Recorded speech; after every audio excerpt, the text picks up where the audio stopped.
Let's get it. I'm trying to put money in your pocket. That crypto wallet. That bing bada bing ching ching big profit. Even when the market's sideways, I'm looking for ways to get paid. I'm checking my coins around breakfast, then again around bedtime. Bet this, it's not financial advice, but I'm always right. I'm always right. I'm always right. Since the 80s and wasn't always cool, especially with the ladies. I was a damn fool. Dad was an alcoholic. Mama, she had to leave him. Grew up around the fighting, the fussing, cussing, and cheating. That's when I started breaking all of the rules, selling drugs and robbing people. I was kicked out of school. I was a bad kid, tearing shit up, sleeping on couches with 40 bottles and cigarette butts. Years go by and I got sick. Stage 4 lymphoma, how'd I get this shit? Lucky to be alive, so I changed my ways. I'm on that good life tip today. I'm looking for the good life, good life. Sitting on top of the world, I wanna be shining like diamonds and pearls. I want you to go there with me, girl. I'm looking for the good life, good life. Baby, we can have it all. We can make love by the waterfalls. I'm living that good life after all. What is going on, everybody? My name is Believes. This is Breakfast with Believes. I hope that you're having a good morning so far. I have been trying, and I've chanted. I've sacrificed a chicken. I've done everything I can to try to get Ethereum to dump just a little bit more, so that I can increase my position or improve my position, and it will not come back down for anything. Every time I think that it's going to start to make a move to the downside, it gets caught on the support line and it just continues to move. For Bitcoin, the fib retracement hit like 61.8% as it was supposed to. And then from there, everything seems to be ready to move to the positive side. As a matter of fact, when we look at the pre-markets, they ended up, they were red when I woke up, and they ended up they're in the green right now. So it looks like we're going to start off. And by the way, this is the final Friday of I feel like a Friday the 13th movie. This is the final Friday, and it should be calm sailing through the weekend because markets are generally not very exciting and don't move a lot over the weekends. But this might be the day that the shorts get wrecked. Remember, it was just a couple days ago that these shorts got absolutely devastated on Tuesday, and they got completely liquidated. And then here we are right now. So let's go take a look at the chart, and you can see right here what I'm talking about on Ethereum is this Tuesday right here. This is when we just started seeing this gigantic pump. Now, what happens when you get a gigantic pump like that? You get institutional money coming in. And then you have a whole bunch of people who have shorts set, and then they've got their stop losses set right around 10%. And I said, like, when we hit a specific percent, because we've been kind of trading in this 1300 range, right?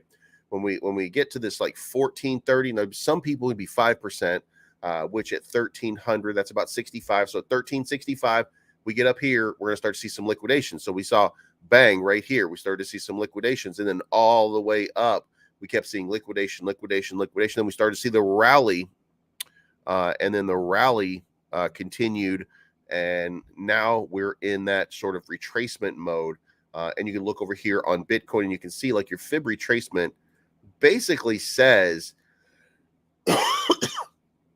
excuse me, I'm still feeling a little bit under the weather, but you can see here, right, like we hit almost the classic 61% fib retracement. Hovered around 50% for a little while, and now it looks like we're just in the process or getting ready to get sent. And you can look over here and see basically the same thing. It's a little less on Ethereum. Ethereum does not seem to want to give up. It stopped at 38% and like bounced at 50. So like we'll see what happens for the course of today. The DXY has started to come back down after growing since yesterday. So and it didn't go by much, by the way. So we went from 109.60 to 111, and now it's starting to retrace back down. So we'll see how that goes. But Luna Classic has now flipped the line of resistance to the line of support. We're going to need a little bit of confirmation for that, though, because if you look at the 4-hour candles, and you can see here that it keeps dipping down below. And when it's dipping down below, that basically means that I'm probably not lined up exactly the way somebody else is lined up officially. But you can see right here, like we're just kind of hitting these little spots, and it might be that we've actually broken out for a lot longer, because this was my original position when I said that we had broken out. So it might just be that we've broken out and we've hit this new level, and we're just going to bounce off this, and then we're going to see what happens over the next little while. But if we are to have a rally on Luna Classic, it's not going to be until this settles down. And this is what's going on with...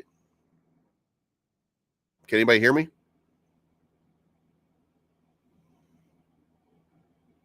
Can you hear me in chat? Hello?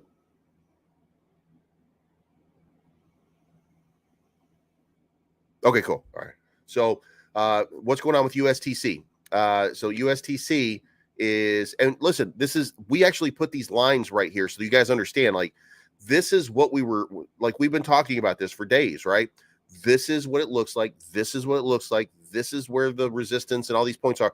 Now, I threw a new purple line in there that was not there before. And the reason for that, let me take that back out, because I'll explain to you why we put that there just a few minutes ago when I was doing a Luna Classic video for today. But this thing was very predictable, and then we had this breakout. Now, the breakout I said was going to go to 47 because that's going to be the line of resistance, right?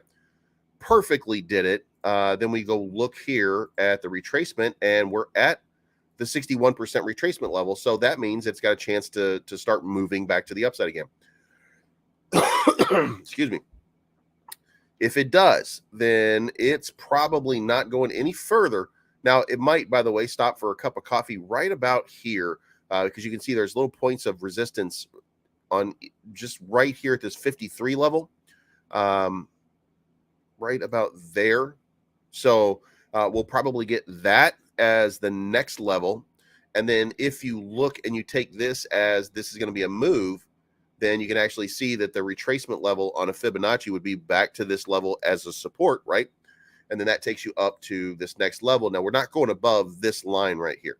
This line right here has been there for a while, and it's going to take an actual real breakout in order to get above that line. So we're not having that sort of breakout moment on, there's no reason on USTC for that to happen. So, but while you have all of this happening, then the important thing to note is that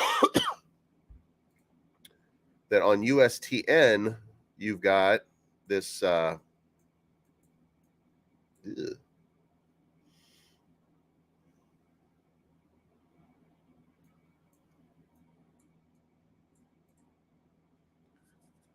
USTC, sorry.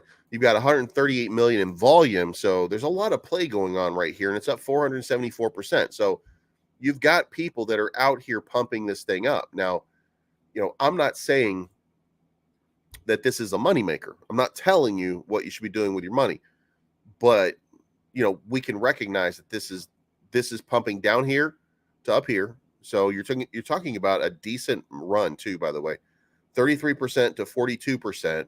That's 9. So that's 20%. Then it comes back down here. Then it comes up to this, which is about 10%. Then it comes back down to 35, then goes to 39. That's another 10%. Then it has another breakout. And this breakout goes for, what is this? Goes from here to here. So a 30% breakout. So it goes for another 30%. And it just keeps going and going. So what I figure is, maybe we'll get this and we'll get this move up here. Now, if it comes down, then you're going to get the standard kind of retracement right here, and you'll bounce off of this, and then there'll be another big move, and then there'll be a retracement, which we can establish goes right to about there, and then up here, and then another retracement, which goes to right here, and then right here. And that ends up being the maximum that it's going to be able to do, because it's not going to break that point of resistance, because there's no reason for this thing to even exist, right? But We either have to watch that play out, or it comes here and it gets and it just pops right through, bounces around here, and then it gets into this channel again. Now, if that happens, then you're going to see the money transfer back over to Luna Classic, and you start to see a pump on Luna Classic. I mean, that's generally what you're going to see, because that seems to be the way that it's happening right now. So, and by the way, if whales are manipulating something, it's far easier to manipulate something with a $400 million market cap, which USTC has right now, than it is to manipulate something with a $1.6 billion market cap. The amounts just don't add up. So that's what's happening right now. So Dow futures right here up 43. We see the NASDAQ is still down 83 because those earnings reports came out, and the earnings reports were not very good. Yesterday we got Apple, and of course all the oil companies are reporting today, and they're all good. But Apple misses 129 on 126. That's not a miss, that's a hit, by the way. So the earnings whisperer said 131. So they're gonna be fine. But the other one was, and what everybody wanted to see, was gigantic earnings. Then Amazon beats and then guides lower. So T-Mobile, not even close. Capital One, not even close. And by the way, now that you're seeing this run on the banks and the lending start to come down, now that you're actually seeing that, that's going to end up that doesn't end well. But you can see here, like, Jesus Christ, Chevron just absolutely crushed. Exxon just absolutely crushed. Now, how do you absolutely crush if you're having a trouble with the supply lines?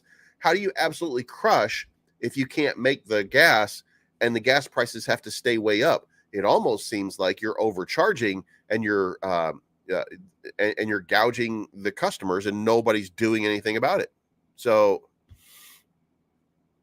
you tell me, how do you have record profits? Again, how do you continue to mint record numbers in a market where the prices are so high, but you're saying, well, I mean, that's just, that's just the way it is. And that's not gouging the customer. Like, that's insane.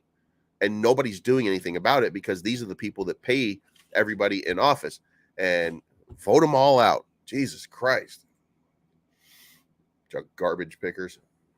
Anyway, so we're looking at a decent market. So, but we got some news, by the way, of Gary Gensler. Gary Gensler is in the news, and he's trying to take a dump on crypto, and he says crypto is a centralized asset. Here we see Gary Gensler watching a bunch of puppies getting eaten by a coyote. Gary Gensler says the crypto market is actually centralized, and he says that the scale, network effect, and access to useful data makes central intermediaries attractive.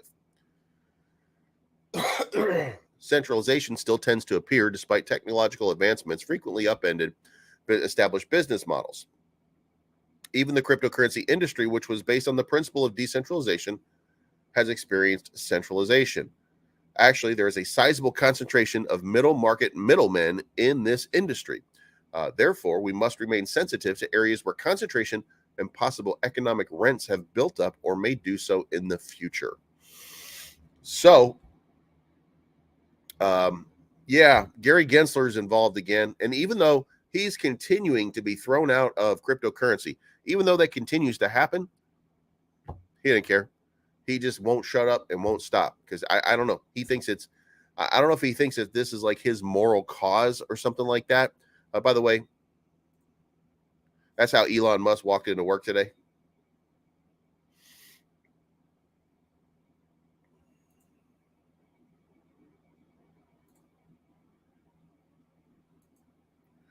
But anyway, and then Cramer over here. And what's going on, man? Aces will long be like if you repeg to YouTube. I think USTN. I don't think that there's a path forward for USTC. but I do know that people are manipulating information, going forward, and there is indecision by it. I don't want to say it's definitely USTN, but it looks like, USTN is the path forward because it doesn't cost you $10 billion in order to make it happen. So I would think that the answer to everything is USTN, and you just let USTC go. But I mean, look at what people are doing right now. What's going on, Dustin? Suriname, thank you for the support, Anthony. I appreciate that. Anyway, Jim Cramer, yesterday, we saw it everywhere, right? Jim Cramer was crying. He was doing his I like Facebook, and I shouldn't have liked Facebook because Facebook wasn't good. Well, and sorry guys, my voice is still like everything is still yuck. So this was 3 times Jim Cramer was wrong. And then here he is saying where he said that's an awful asset, cryptocurrency. Here he is a month before that telling you that you got to invest in crypto. Here he is crying about Facebook yesterday.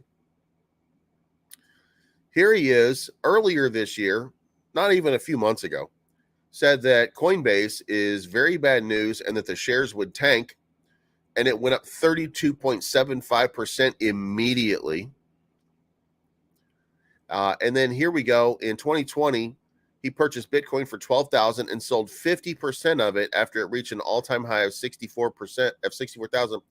He announced that he used the profits to pay off a mortgage. In June, when the crypto market crashed, he advised investors to be patient and predicted that a spike in prices in the cards. The markets remained on the back foot for 10 consecutive days, and Cramer could not take the decline anymore. He predicted, Bitcoin is not going up because of structural reasons. I sold all my Bitcoin. Don't need it. June of 2021 is when Bitcoin was trading at around. Let's go look, because we're not morons.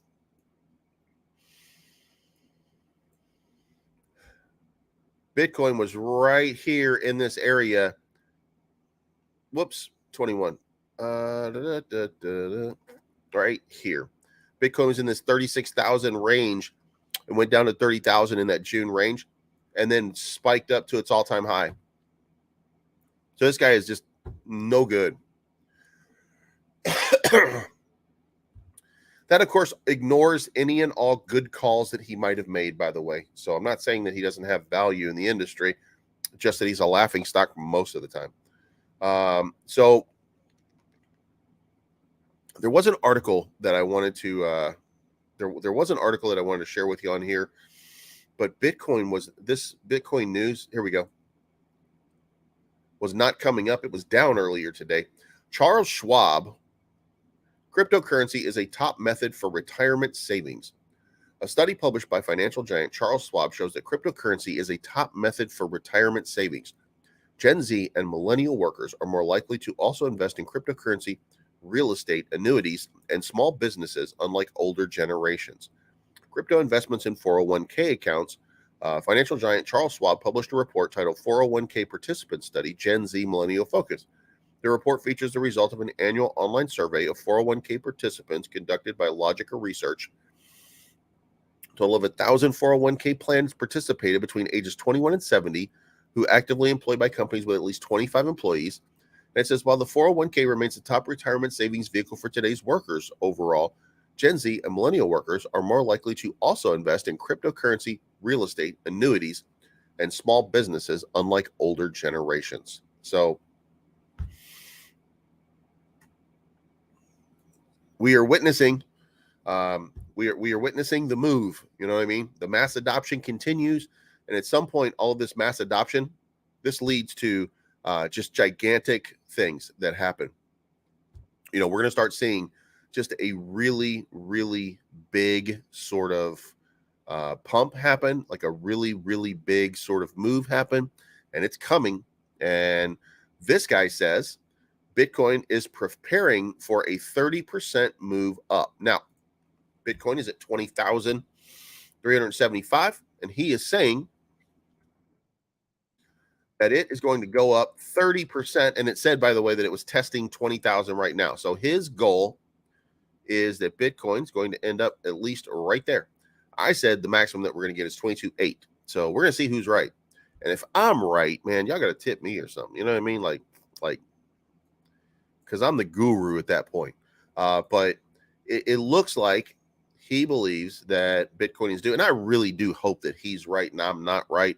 But, you got to consider that we're hitting that moment right now where we're going to get that Fed number. And I think that as the days go by next week, we're going to start to price it in, so to speak. And then we'll just kind of see what happens. But God damn it. I wish Ethereum would stop. Like, Ethereum is drunk. You know what I mean? It's like drunk on power right now. Like, I'm looking for this thing to like dip. Like, give a brother a break. You know what I mean? Like dip to 1,300 one more time. You know what I mean? Because like I'm playing with 20 ETH at a time, and I got out at 1450 the other day. So I made $3,000, and I'm hoping that it comes down. Like I pop out right around here, right? And I'm hoping like, yeah, this would be great. Because this like right here is this is the line right here. So I'm like, you know what? This is going to be a perfect opportunity for me to let it come back down. I knew it was going to do this, but I thought it was going to come back down like because it was over here, right? And I thought, oh, it's a perfect opportunity for it to retest, drop back down to around 1380 or something like that, and then let me reload before the next move. Because at 1380 to 1580, well, kiss my ass, that's $4,000. And of course, it never buckled down to the level where I was ready to make that buy. It came down a little bit, but not all the way. And I was like, you know what? I'm just going to wait for a minute here because it hit this red line right here. And I was looking for that green line to make the ultimate play, and shit, missed it. So now I'm waiting for it to come back down. Now, if it doesn't, and I'm sitting on this retracement, and that's all we're going to get out of it. If that's all we're going to get out of it is this fib retracement to like 50, then it's going to have like that big move. And yeah, I'm going to miss it. But oh well. Hey, Ryo, thank you for the $5 bomb. Tectonic keeps going up. So let's go check Tectonic.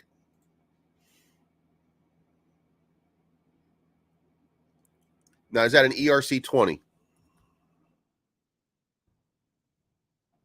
But that sounds like there's a seismic shift going on here.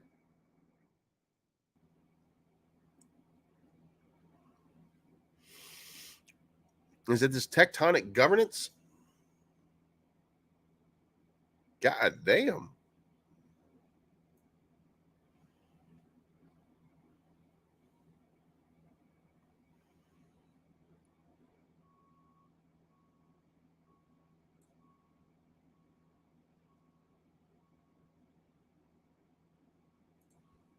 All right, well, let's go look at the other USD one.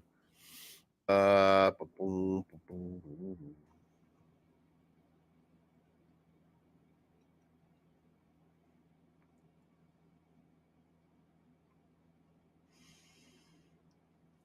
right, seems to be a lot of wraps here. Which one did you say?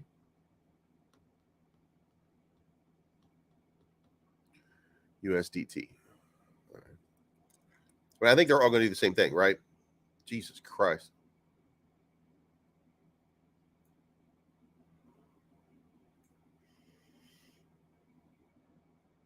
Yeah, not 20 million market cap. And it just keeps going and going and going and going. So you definitely can't beat that. Oh yeah, here over, what is it? 15 days.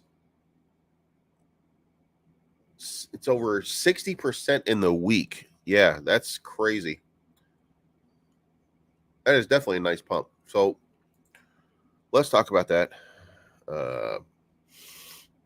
Tectonic shift in lending. Oh, you know what? I've looked at this before. Matter of fact, I did not like this. Matter of fact, do I still have it saved over here? I think I read it and then I moved on. But yeah, I was holding on to this one because I wanted to read through it, and I ended up reading through it, and I liked it.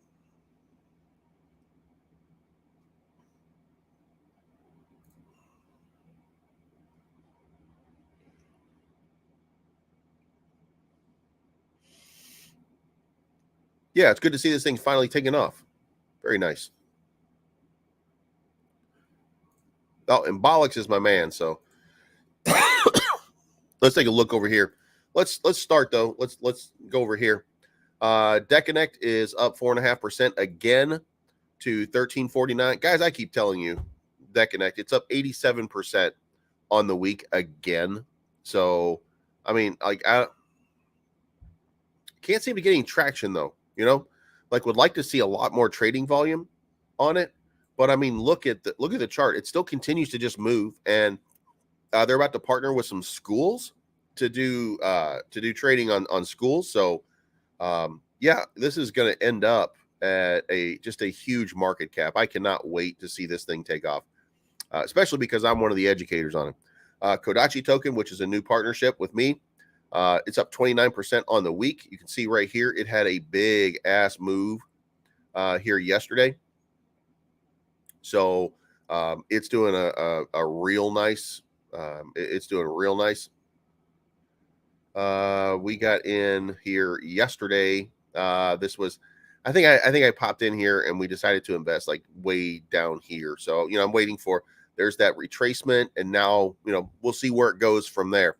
Lillian is, look at this. Lillian is holding super, super strong, and following my chart, like almost to a T or to an L. Now I'm waiting. There's two big announcements that they have, so we're just waiting for that. But look how it's playing on this line. Like it used it as support, then it dumped down, then it used this one as a resistance point, and then it bounced off of that. And this one should probably be just a little bit lower, by the way, right there. And then it came back up, and it used this one as resistance right here, using it as resistance again right now, before it pops back up and goes for another run. And if it goes for another run with a 20 million market cap, imagine Lillian just taking off, because this, they're about to do another surgery. They're about to save another kid's life.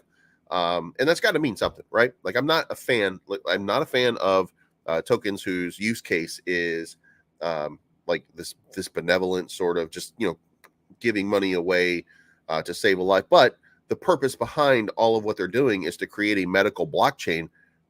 And they are in partnership and talks with some serious people, including government agencies, etc., about doing work for them using this blockchain that they're developing. And that's got to mean something, right? So it would not be nothing to see this thing just run to like 2 billion market cap. And think about this. This has been one of those amazing sort of runs where, they were dead in the water because they had, whatever was going on with Saitama. Saitama couldn't get Saitama's to work right. They finally left and said, look, we got to launch a business. And then the Saitama people started just taking a dump on them, literally buying bags of Lillian just so they could dump it to try to wreck their charts and everything. Like, they were under attack for so long, and now look at them starting to soar. That's crazy to think, but pretty soon, I bet their market cap is the same as Saitama or more. Wagme Games, 3630. MMAI, 2802. MMAI is having trouble getting some traction, but when you got a liquidity of this amount out of a 2 million basically a 2.7 million market cap and a $2 million liquidity pool, I mean, I think you're safe with MMAI, and they are working diligently to get some stuff brought to the table. Terra is at 88. Swing 63.26.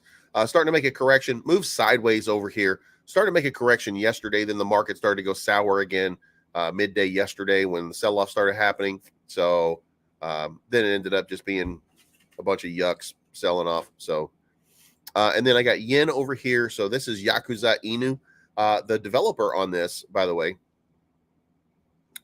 hit a market cap on his last token of over $2 million. And this is just kind of getting started, and it's in the developmental phase. So it's got a market cap right now of 27,000. But listen, if it goes to 2 million, like, isn't that a move of 100x, right, from where it is right now? So I put in $150 on this yesterday, and I think I'm down, but I put in $150 yesterday. So we'll see how this goes. It's worth it. I mean, look at the volume. I mean, like, the volume is still there. I mean, you're getting more volume than on like every other token. So, like, why not take a shot? And you're seeing Ethereum pump, and when Ethereum pumps, it's got to be a good sign, right? And look at this. All of this, and remember, this was Russ, don't pay me child support. You know what I mean? And then all of this shit started happening here, and then look at that. Saitama just climbed back out of the dumpster and just continued to move on, because look, keep your personal life out of crypto. You know what I mean? Like, just keep it out. So we're getting a big candle here to start the day here. Dow Jones is roaring. It's up 208 points already. The SPY is even starting to move. We're looking at, so it looks like we're looking at what might end up being a pretty nice day. You're also seeing Luna Classic starting to make a move. I don't know if it's a sustained move to the upside. DeConnect is up again 5%. Shiba is up 3.86%. Where is it? Yeah, Shiba is on a run here. So if you got in back down here just recently, remember I always tell you, like, if Shiba loses to 0, it's a buy time, because it's going to have a nice little run to correct it. Well, it's having a nice little run to correct it. Looks like the blockchains are starting to move. Aave is up 2.5%. BNB is up 2.5%. AVAX is up 4.6. Doge is still running wild. Now that Elon is in control, if you got Doge in your wallet, then you might be feeling pretty good today. It's been a long time since you've seen any kind of positivity out of it, so you might as well take advantage while you have an opportunity. By the way, if you make some money off of that, if you can make some money off of your play with Dogecoin, like, do it now. Don't end up getting wrecked. I don't have a TA on this. I suppose we could kind of look at it and guess, but it looks like we're already at the resistance spot. Maybe on a day chart.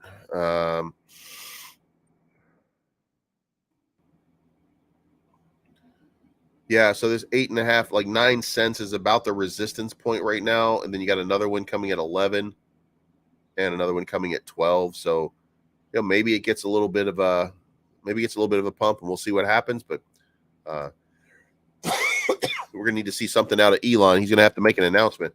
But when he makes an announcement, be ready, because this thing will start rocking. And the question is, can it get back up to like 74 cents or 73 cents, whatever it was, 73.995? And it might just be able to do that. And that's a 9x from where it is. It's not life-changing, but that's a pretty good amount. All right, so Dow Jones is kind of taking off. And my voice is going, guys. So I'm going to have to go, because I can't even talk without coughing. So I'm going to need to take a break on this, drink some tea, get my throat right for the day, because I still got to work today. So it's not financial advice. My name's Bleaves. I'm always right. Guys, we will talk to you again soon. I apologize about this. I'm really trying to get healthy. But this flu and it's not, by the way, I don't feel like super sick. I feel tired and stuff like that. And I do have the flu, but it's just been a real pain. But it'll be over with soon enough. I'll rest and do all that kind of shit this weekend. And then we will see you guys again for Breakfast with Bleaves on Monday. So you guys have a good day, and we will see you again soon. Today is a shorts get wrecked day. So let's hope that the shorts just get absolutely pummeled, and that we start seeing the shorts get liquidated. Remember, if you're short, by the way, one final thing. if you have people who shorted just recently, if you were looking to get in on a short, like this is the spot where you were looking to get on a short, right? So it maybe you were looking at a few people getting in on shorts right around 1480, 1500. So you're looking at a move up to 1650. If we get to 1650 or we get to like 1625, if we bust through this 1595, if you see that happen, then prepare to get sent and prepare to see like 1700 in very short order, because that's when the shorts will start getting triggered and massive buy orders will start coming in because people are shorting this right now thinking that it's going down. So we'll see what happens, but we'll talk to you guys again. Oh, right here. Sorry about that. So right here was a good opportunity for people to get in on shorts because they think it's going to start coming down. And then right here is the spot people are getting in on shorts, trying to think it's going to come down. Matter of fact, if you look at Coin Glass, this is the last thing I'll do because in your longs versus shorts, you can see here most people right now are going long, but these shorts are going to end up getting wrecked. People have decided that this market is going up, so get ready for it. And then, by the way, this is the final piece over here. Monthly, we were right. We're up 4.8%. Hopefully, we'll get on a big run. And look, nothing's gonna make me feel better than seeing like a 10 or a 15% at the end of October. We only got 3 days left, but to see a nice little run to close off the month and to see a nice positive green candle, because that will mean I was always right. All right, you guys have a good day, and we'll talk to you again soon.